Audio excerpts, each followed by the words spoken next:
Hi, I'm Trisha Davis, and today I want to give my TED Talk on the power of influence. I want to ask you, if you had ability to have a superpower that could get people to do what you wanted them to do, would you take it? I bet you would.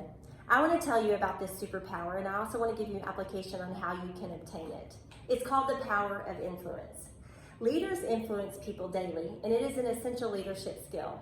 When properly channeled, it can have a major impact.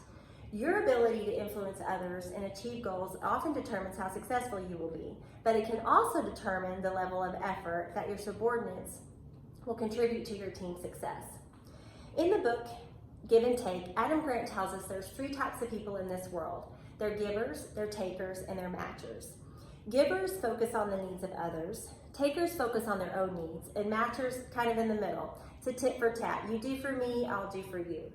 Which of these do you think is the most successful? Well, Adam Grant tells us it's the givers. And today I want to focus on the givers as the best performers and tell you about some really influential people.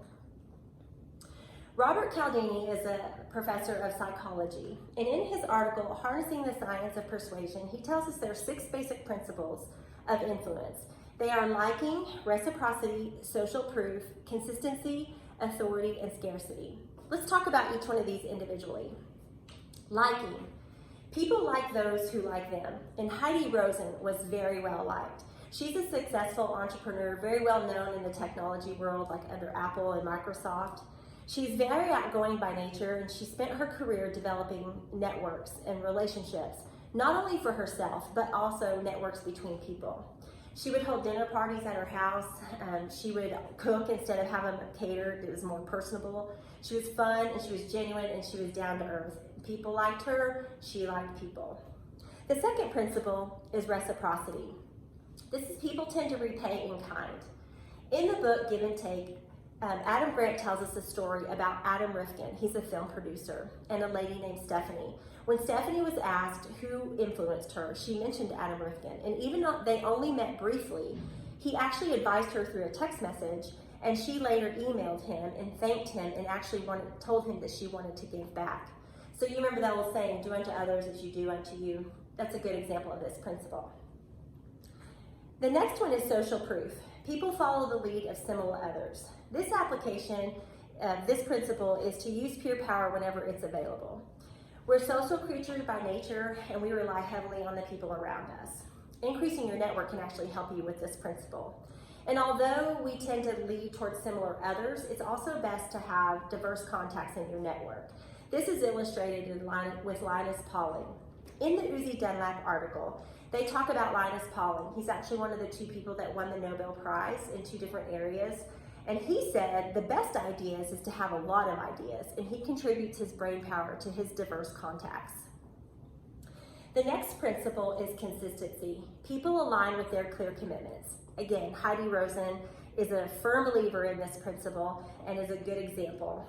She states in the Heidi Rosen case that the consistency during and after each connection is very important. Did you follow up? Did you go back to that person? Did you do what you said you were gonna do? Heidi was very understood because she did what people expected of her. Leader consistency enhances influence because people are gonna know what to expect from you. The next one is authority. People defer to experts, and when I think of this principle, I think of George Meyer. And George Meyer was the producer and writer of The Simpsons. Adam Grant, in his book, tells us this, that George was going to leave The Simpsons, and he goes to tell his colleagues. And of course, they did not want to let him go. They quickly joined forces to get him back because, quote, he was too important to let out of the room. So don't hesitate to show your expertise to those that you want to influence. The last principle is scarcity. Scarcity is people want more, what they have less of. And what do people want more of that there's not enough of? Time. And Heidi respected people's time. She was careful when making a connection. She wanted to make sure that it benefited both parties. Typically, the busier the person was, the less she felt like she could ask for their assistance. Additionally, she had such a large network that she says she's selfish with the companies that she recommends that people work for. So she had a good balance between giving her own time and taking other people's time. So how can we incorporate these principles into being a successful giver. I'm going to give you a few applications to get you started.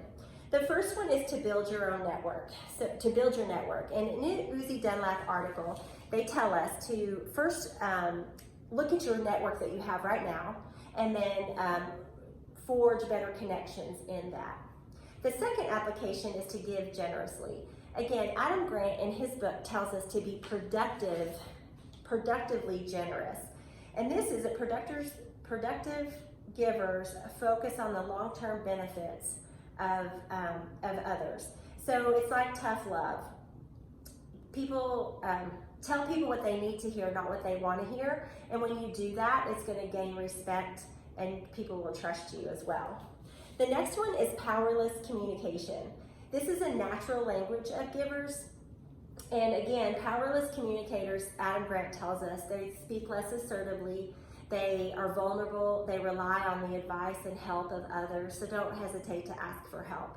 And the last application I want to give you is the 5-minute favor. It's actually my favorite. It takes less than 5 minutes.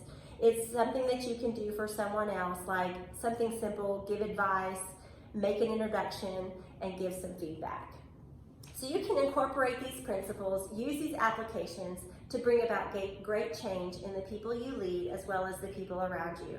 So grab your cape and let's use your superpower of influence to make a difference in your workplace. Thank you.